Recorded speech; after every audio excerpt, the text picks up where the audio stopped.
Malaysia মোট ৩৩,৮০৭ প্রবাসীকে নিজ নিজ দেশে ফেরত পাঠিয়েছে।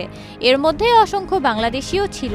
দেশটির ইমিগ্রেশন ডিপার্টমেন্টের রেকর্ড অনুসারে সাজা শেষে চলতি বছরের ৩০ সেপ্টেম্বর পর্যন্ত সমস্ত অভিবাসন ডিপো থেকে মোট ৩৩,৮০৭ বিদেশি বন্দীকে তাদের নিজ দেশে প্রত্যাবাসন করা হয়েছে।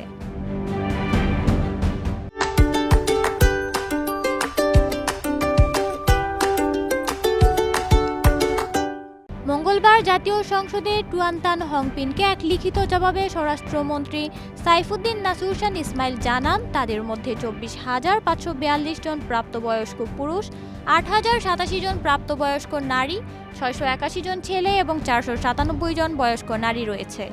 এর মধ্যে ঠিক কতজন বাংলাদেশি রয়েছেন তা জানানো হয়নি। সবচেয়ে বেশি বন্দী ছিল ইন্দোনেশিয়ান নাগরিক।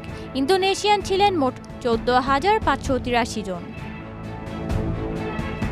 স্বরাষ্ট্রমন্ত্রী বলেন, যাদের কাছে বৈধ United Nations high commission for refugees card আছে তাদের প্রথমে যাচাইকরণের জন্য ও পরবর্তীতে মুক্তির আগে ইউএনএইচসিআর-এ রেফার করা হবে।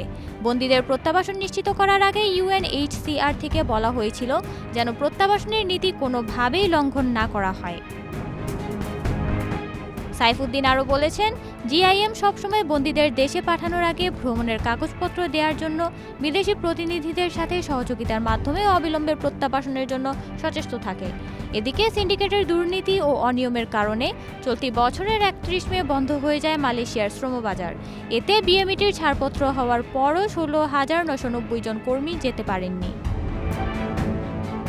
নওরিন নাওয়ার, প্রবাস খবর।